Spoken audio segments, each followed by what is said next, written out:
বিশ্বকবি রবীন্দ্রনাথ ঠাকুরের কবিতা ২ বিঘা জমি। শুধু বিঘে ২ ছিল মোর ভুই, আর সবই গেছে ঋণে। বাবু কহিলেন, বুঝেছ উপেন, এ জমি লইব কিনে। কহিলাম আমি, তুমি ভূস্বামী, ভূমির অন্ত নাই। চেয়ে দেখো মোর আছে বড় জোর, মরিবার মতো ঠাই। শুনি রাজা কহে, বাপু জানো তো হে,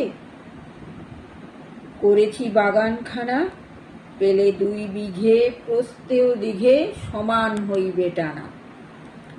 ওটা দিতে হবে। কহিলাম তবে বক্ষে জুড়িয়া পানি, সজল চক্ষে করুণ রক্ষে গরিবের ভিটেখানি। সপ্তপুরুষ যেথায় মানুষ, সে মাটি সোনার বাড়া। দৈনের গায়ে বেচি বসে মায়ে এমনই লক্ষ্মী ছাড়া। আখি করি লাল, রাজা ক্ষণকাল রহিল মৌন ভাবে। কহিলেন শেষে ক্রূর হাসি হেসে, আচ্ছা সে দেখা যাবে।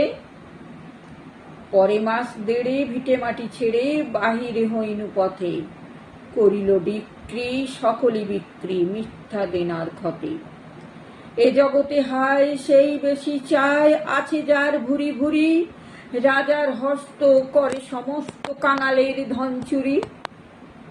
মনে ভাবিলাম, মোরে ভগবান রাখিবে না মোহ গর্তে। তাই লিখি দিল বিশ্ব নিখিল ২ বিঘার পরিবর্তে। সন্ন্যাসী বেশে ফিরি দেশে দেশে, হইয়া সাধুর শিষ্য। কত হেরিলাম মনোহর দাম, কত মনোরম দৃশ্য। ভূধরে সাগরে বিজনে নগরে, যখন যেখানে ভ্রমি। তবু নিশিদিনে ভুলিতে পারিনে সেই ২ বিঘা জমি। হাটে মাঠে বাটে এই মতো কাটে বছর ১৫-১৬। একদিন শেষে ফিরিবারে দেশে বড়ই বাসনা হলো। নম নম নম সুন্দরী মম জননী বঙ্গভূমি। গঙ্গার তীর স্নিগ্ধ সমীর, জীবন জুড়ালে তুমি। অবারিত মাঠ গগন ললাট, চুমে তব পদধূলি। ছায়া সুবিনীর শান্তির নীর, ছোট ছোট গ্রামগুলি। পল্লব ঘন আম্র কানন, রাখালের খেলা গেহ। স্তব্ধ অতল দিঘি কালো জল, নিশীথ শীতল স্নেহ। বুক ভরা মধু বঙ্গের বধূ, জল লয়ে যায় ঘরে। মা বলিতে প্রাণ করে আনচান, চোখে আসে জল ভরে। ২ দিন পরে দ্বিতীয় প্রহরে প্রবেশেনু নিজ গ্রামে। কুমোরের বাড়ি দক্ষিণে ছাড়ি, রথতলা করি বামে। রাখি হাট খোলা, নন্দীর গোলা, মন্দির করি পাছে। ত্রিশাতুর শেষে পৌঁছিনু এসে আমার বাড়ির কাছে। ধিক ধিক ওরে শত ধিক তোরে নীলাজ কোলাটা ভূমি। যখনই যাহার তখনই তাহার, এই কি জননী তুমি।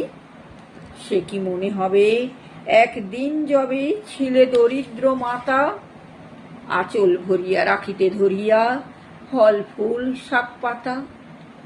আজ কোন রীতে কারে ভুলাইতে ধরেছ বিলাস বেশ। ৫ রঙা পাতা অঞ্চলে গাঁথা, পুষ্পে খচিত কেশ। আমি তোর লাগি ফিরেছি বিবাগী, গৃহহারা সুখহীন। তুই হেথা বসি ওরে রাক্ষসী, হাসিয়া কাটাস দিন। ধনির আদরে গরব না ধরে, এতই হয়েছ ভিন্ন। কোনোখানে লেশ নাহি অবশেষ, সেদিনের কোনো চিহ্ন। কল্যাণময়ী ছিলে তুমি ওই, ক্ষুধাহরা সুধারাশি। যত হাসো আজ, যত করো সাজ, ছিলে দেবী হলে দাসী। বিদীর্ণ হইয়া ফিরিয়া ফিরিয়া চারিদিকে চেয়ে দেখি, প্রাচীরের কাছে এখনো যে আছে সেই আম গাছ, একি। বসি তার তলে নয়নের জলে, শান্ত হইল ব্যথা। একে একে মনে উদিল স্মরণে বালককালের কথা। সেই মনে পড়ে জ্যৈষ্ঠের ঝড়ে রাত্রে নাহিক ঘুম। অতি ভোরে উঠি তাড়াতাড়ি ছুটি, আম কুড়াবার ধুম। সেই সুমধুর স্তব্ধ দুপুর, পাঠশালা পলায়ন। ভাবিলাম হায় আর কি কোথায় ফিরে পাবো সে জীবন? সহসা বাতাস ফেলি গেল শ্বাস শাখা দুলাইয়া গাছে। দুটি পাকা ফল লোভিল ভূতল আমার কোলের কাছে। ভাবিলাম মনে, বুঝি এতক্ষণে আমায় চিনিল মাতা। স্নেহের সে দানে বহু সম্মানে বারেক ঠেকানো মাথা।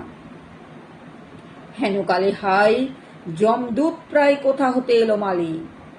ঝুঁটি বাঁধা উড়ে সপ্তম সুরে পাড়িতে লাগিল গালি। কহিলাম তবে আমি তো নীরবে দিয়েছি আমার সব। দুটি ফল তার করি অধিকার, এত তারই কলরব। চিনিল না মরে, নিয়ে গেল ধরে কাঁধে তুলি লাঠি গাছ। বাবুছি ফাতে পারি সৎ সাথে ধরিতেছিলেন মাছ।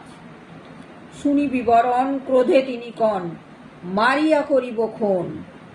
বাবু যত বলে পারিষদ দলে, বলে তার শতগুণ। আমি কহিলাম, শুধু দুটি আম ভিখ মাগি মহাশয়। বাবু কহে হেসে, বেটা সাধু বেশে, পাকা চোর অতিশয়। আমি শুনে হাসি, আখি জলে ভাসি, এই ছিল মোর ঘটে। তুমি মহারাজ সাধু হলে আজ, আমি আজ চোর বটে। নমস্কার।